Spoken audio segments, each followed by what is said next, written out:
Minority welfare and promotion of Urdu movement की तरफ से इतवार को पटना स्थित बिहार उर्दू अकादमी में जश्न मोहब्बत का आयोजन किया गया। इस मौके पर उर्दू को फ़रोग़ देने वाले खिदमतगारों को सम्मानित किया गया और शेरी नशिस्त आरास्ता की गई। साथ ही उर्दू मूवमेंट का प्रोग्राम कैलेंडर भी जारी किया गया।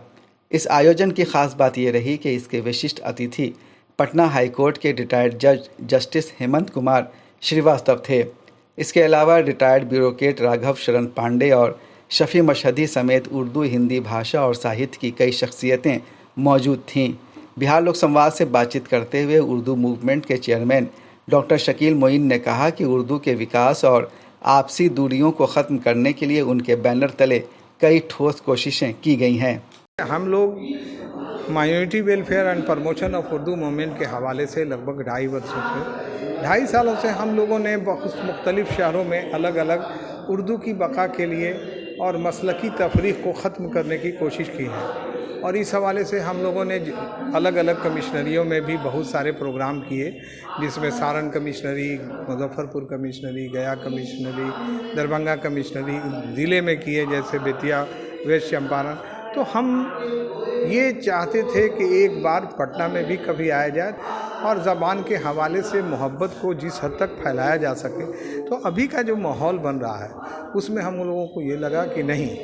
ये मोहब्बत जो दूर होती जा रही है, मोहब्बत जो कम होती जा रही है, जंगो जदल और खून खराबे की तरफ लोगों का दिमाग है। तो ये कलमकारों को, लिखने वालों को, कलमकारों को, इन लोगों को ये तहरीक दी जाए कि हाँ, ये सब के सब कम से कम अपने कलम से ऐसा माहौल बनावें कि कम से कम ये ऐसा लगे कि भाई अब बहुत हो चुका,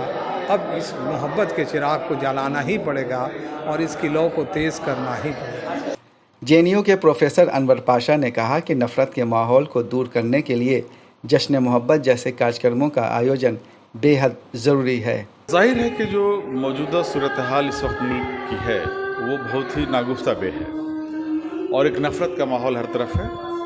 और नफ़रत का जहर घोलने की कोशिश शौरी तौर पर हो रही है बाज़ क़ुव्वतों की जानिब से, जो बहुत अफसोसनाक है और इससे हमारे मुल्क की जो फ़िज़ा है वो एक तरह से मुकद्दर हो रही है। ऐसी सूरत हाल में मोहब्बत की एक शमा जलाना, मोहब्बत का एक चिराग रोशन करना बहुत ज़रूरी है और नफ़रत खा कितना ही वो मजबूत क्यों ना हो अपने आप को पेश करे मजबूत बनाकर नफ़रत, लेकिन मोहब्बत की ताकत के आगे नफ़रत नहीं टिक सकती है। इसलिए नफ़रत को मात देने के लिए मोहब्बत ही वो हरबा है जिसको इख्तियार किया जा सकता है और उस सिलसिले में अदब है, ज़बान है, सकाफ़त है, ये एक बहुत बड़ा वसीला है लोगों तक मोहब्बत के पैगाम को पहुँचाने का। और इस हवाले से बहुत ज़रूरी हो जाता है कि जो अदबी तंजीमें हैं, सकाफ़ती तंजीमें हैं, जो कल्चरल ऑर्गेनाइजेशंस हैं, वो लोगों तक मोहब्बत के पैगाम को ले जाएं और मुल्क की इस ज़हरालूद फ़िज़ा को बेहतर बना सकें और एक खुशगवार माहौल मुल्क में बन सके, जिससे मुल्क में तरक्की के जो मौक़े हैं नौजवानों के लिए और मुल्क के जो मायूस होती हुई जो नस्ल है, जिस तरह से वो मायूसी का शिकार हो रही है, इसी के ज़रिए उनके दिलों में एक बेहतर मुस्तक़बिल का हौसला पैदा किया जा सकता है। शेरी नशिस्त में उर्दू हिंदी के शायरों ने अपनी रचनाएं पढ़ीं। टूटी खबर मिली है बचपन